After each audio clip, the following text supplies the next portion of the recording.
Hey everybody, it's Rabbit, welcome back to the channel, and today we're going to do something a little different and look at War Thunder's Undead T-80. I figured since it is this time of year, might as well do something vaguely holiday themed, and the closest I could really find that is directly War Thunder related is a particular T-80 that died but also didn't quite die. At this point in the game, War Thunder has more than its fair share of T-80 variants spread across several tech trees, and the one we're looking at today doesn't actually stand out all that much except for some other reasons. The T-80UM-2 is probably not the first vehicle most people will think about when they think about the T-80 line. What essentially the T-80UM-2 represents was a fairly simple idea in that it was a prototype wherein they attempted to fit the DROZ active protection system onto a T-80 chassis. While the DROZ system had undergone at least some degree of testing, it was a far cry from what you would really consider to be a successful system. It had some pretty harsh limitations. The DROZ system featured a fairly limited firing arc in which it could intercept projectiles, and also had an unfortunate tendency to damage the vehicle it was supposed to be protecting an unreasonably large amount of the time. So while it could technically protect the tank against some forms of missiles, it wasn't really viewed as all that successful as a system, and that's part of the reason why, even though the vehicle technically worked, there was only ever a single prototype built. The T-80UM-2 spent basically all of its life up to a certain point as just a display piece showing up at various military events and showing off the technology of the Russian Federation. It was broadly assumed by most observers that since the T-80UM-2 was essentially just a one-off prototype, that it would basically never see combat and was always going to function as a display piece. Of course, like with a great many other things, that assumption was ultimately called into question with the Russo-Ukrainian War. The T-80UM-2, because it was the only T-80 family that was equipped with the DROZ active protection system, was incredibly easy to identify, which also meant that when it was destroyed in March of 2022, the T-80UM-2 was rapidly identified by OSINT sources as the T-80UM-2. The vehicle's service life was incredibly short-lived and didn't last very long into the Russo-Ukrainian War. Of course, despite being deceased, the T-80UM-2 did rise again, this time in the form of a War Thunder event vehicle. In December of 2022, only about 6 months after it was confirmed as destroyed, it was added to the game of War Thunder for the Winter Quest event. Now, in the announcement video for the Winter Quest event, Gaijin did sidestep the entire issue of its very recent and actually pretty well-known service history within tanking circles. The article for the vehicle that is still up only really went into some of the basics of its design characteristics. However, as I'm sure most people watching this probably know, the internet is nothing if not full of trolls, so the comment section of that particular article was full of some really unhelpful comments, such as individuals commenting that apparently the DROZ didn't provide very good protection against javelins. And while these obviously unhelpful comments were deleted, a lot of other comments were deleted that simply mentioned that the vehicle was deployed in the current Russo-Ukrainian conflict and didn't even go into its fate. So this raised some obvious questions with members of the community as to whether Gaijin wasn't going a little too far in censoring the ultimate fate of the T-80UM-2. Of course, the vehicle is currently available on the market. You can pick one up and they're not very expensive, and honestly, we're about to see why when we start going into its characteristics. As far as the overall mobility of the T-80UM-2, it is very much in line with other members of the T-80 family. You have the standard 1250 horsepower engine with a max speed forward of 70 kph and rear of 11 km an hour. It also has a decently strong power to weight ratio of about 26.6 horsepower per ton to its 47 tons of overall mass, so the vehicle is fairly mobile, at least in the forward gears. In the reverse gears, the 11 kph can sometimes get you out of trouble, but you really can't count on it, as most NATO tanks can go roughly 2 to 3 times that in reverse very easily. So in general, the reverse speed is only really for backing up off of a hill or backing up quickly around a corner that you're very close to, and in all other instances it's not really going to do the trick, and you kind of do have to drive forwards. With that being said, if you have been climbing your way up the Russian tech tree and meeting the other members of the T-series family like the T-64, the T-72, and the T-90, the T-80s will feel like a nice breath of fresh air. The reverse gear, while it's not amazing by NATO standards, certainly does blow the other Russian tanks completely out of the water. Additionally, in the forward gears, it does have a pretty nice power to weight and top speed, so it can get around the maps reasonably quickly. Ultimately, while I wouldn't really say the mobility is that much of a strong suit on the T-80UM-2 specifically and the T-80Us in general, it's not as much of a downside as it is on other Russian MBTs. Incidentally, and this is just as an aside, if anybody has or has played against the T-80UD, the variant that is a premium vehicle or an event vehicle for China, the main difference is that the T-80UD doesn't have the gas turbine. It has a standard diesel engine with a much weaker transmission, so that vehicle is a lot less powerful in terms of its overall mobility than the rest of the T-80 family. Going into the overall protection, and this is where we get to the part of the T-80U family that hasn't really aged all that well, and the T-80UM-2 is actually a little bit worse in that area. The upper front plate of the T-80Us and the T-80UM-2 only has contact 5. It doesn't have relict, although it does have some relict on the sides around the front of the vehicle, so this can stop shells if you're heavily angled, but that relict is not anywhere near as reliable as the double stacked with both the relic plates and the relic bags that you'll find on some other Russian MBTs. On top of that, the contact 5 upper front plate combination doesn't really protect you all that much going against the L55 gun firing DM53. Certainly you can bounce it, especially if it hits 2 bricks, but it can also just go straight through at most combat ranges. There are also some slightly weaker shells like M829A2 that at close ranges, if they get a favorable angle, can also go through the upper front plate. And this is where you find out one of the weaknesses of a lot of Russian tanks, is that as soon as the enemy can upper front plate you, these tanks become exceptionally vulnerable. They rely on their upper front plate being able to stop rounds, or at the very least being trolly enough to be unreliable, and this is part of the reason why the T-80Us don't usually compare all that favorably to the Leopard 2s with the L55 gun. This also brings up an awkward aspects of the T-80UM-2 specifically, in that in order to fit the DROZ system around the turret, parts of the ERA on the turret that would be there on all the other variants of the T-80U are not present on the UM-2. So there are some selective and situational weaknesses on the turret that you don't have on other members of the T-80 family. However, most opponents don't really fight the T-80UM-2 that much to know about them, so I find in practice that most opponents don't really exploit this weakness. Of course, this does wrap around to the major feature that differentiates the T-80UM-2 from the rest of the T-80 family, and that is the DROZ system. The DROZ system has a few major advantages over other active protection systems, and that is because the DROZ system is locked into a very specific arc, it reacts very quickly and intercepts projectiles within that arc very reliably. The problem with the DROZ is that it is in fact locked to that arc. It has no real traverse or elevation. The launchers simply protect a specific zone, and if your turret isn't oriented in the correct way, they will not offer any protection.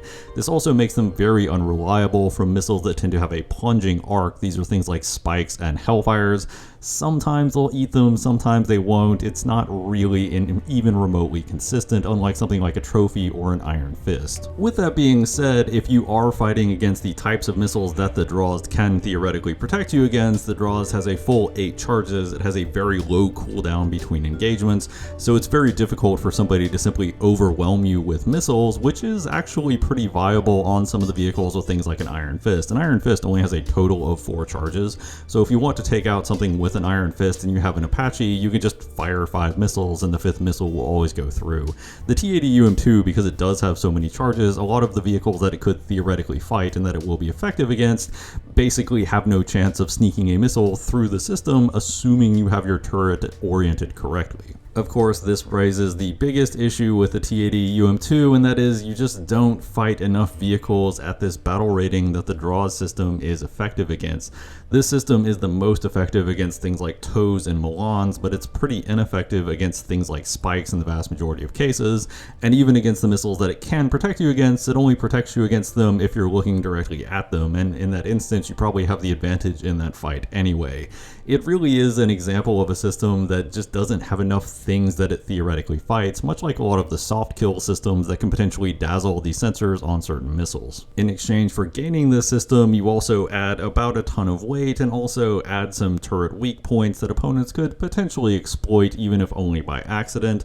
So on the whole, I would say while the armor is trolly and you can sometimes annoy people with the DROZ system, it's not really that consistently of a well-armored vehicle, at least at its current battle rating. With that being said, I wouldn't say it's a complete pushover either. You can sometimes be saved by the armor or by the DROZ system, it's just not really reliable enough to count it as a strong advantage. Moving on to the firepower, and this is where I have to start out with one of the single biggest disadvantages with this tank. It does not have thermal imaging, and at 11.7, not even having access to thermal imaging is pretty bad, and it leaves the tank in a very awkward spot on any long-range map, especially long-range maps like Poland or Eastern Europe, where it might not necessarily be the easiest task in the world to spot an enemy in the first place.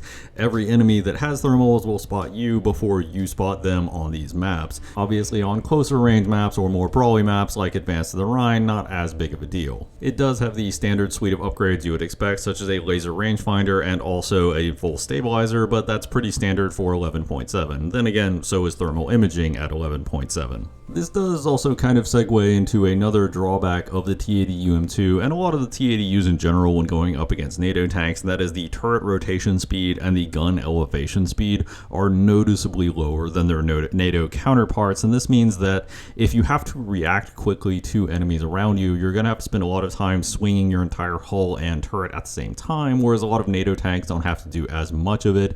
And additionally, if you have to react to somebody that's above or below you to a noticeable degree, this tank is actually going to be very slow to snap its gun on that target. The T-80UM-2, like a lot of other Russian top tier tanks, does very prominently feature a heavy machine gun mounted on the roof, good for taking out things like low flying helicopters or disabling light vehicles or knocking off tracks. Always a nice addition to have, but again, at top tier when the armor values tend to be a bit higher on average, the most common use case is against things like anti-air or light tanks from the side.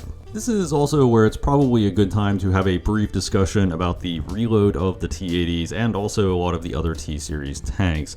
There was recently a discussion where Gaijin was looking at updating the reload for a lot of the T-Series tanks, in many cases improving them, and in some cases keeping them the same. At this point, it looks like it isn't going to happen, but it could very well come up in the future. So to briefly touch on it, the current reload of 6.5 seconds for the autoloader on the T-80 is actually pretty accurate. The main complaint is that in the best case scenario, a T-80U can reload as fast as 6 seconds, but in order to reload as fast as 6 seconds, this has to involve no indexing of the carousel, i.e. the round is literally the next round, but it also has to involve the gun not going into battery, which is something that War Thunder doesn't generally represent. So in the absolute best case scenario, a T-80 could reload in 6 seconds.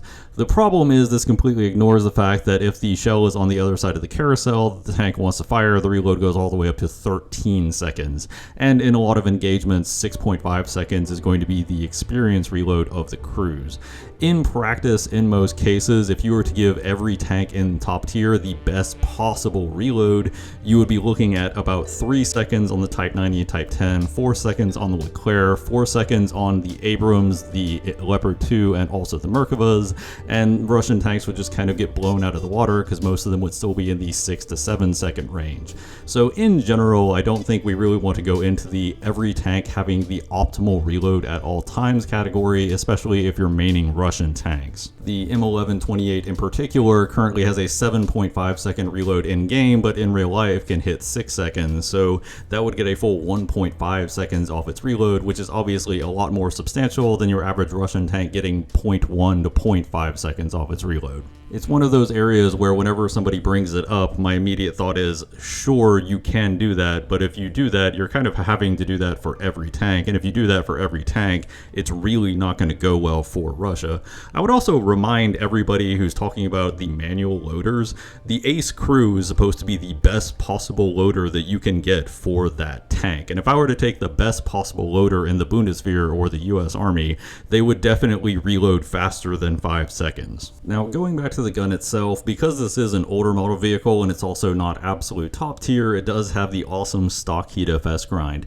In general, with the Russian MBTs in particular, I find stock heat FS grind isn't as bad because Leopards and Abrams are generally easier to take down with a heat FS round than most Russian tanks that are just covered in ERA. With that being said, over the last few years, this has changed a bit. Things like the Set V2 showing up that are themselves covered in ERA, or the newer Leopard 2s that have things like spall liners, fires are pretty challenging for a Heat FS round, and this is not exactly the best Heat FS round you can get in general. This neatly segues into the high explosive round, which is worth at least a degree of consideration as using as a stock round, because it turns out this is a lot more consistent if you can hit things like the roof of the vehicle, the turret ring, etc.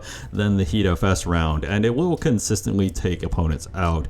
The Russian high explosive rounds in general tend to be some of the best high explosive rounds, at least in terms of raw power, against enemy MBTs. It's definitely worth considering using these instead of the Heat FS round when you're fully stocked, because in both cases you're going to have to land some pretty precise shots, and the high explosive rounds, if you can land them, is at least a lot more consistent.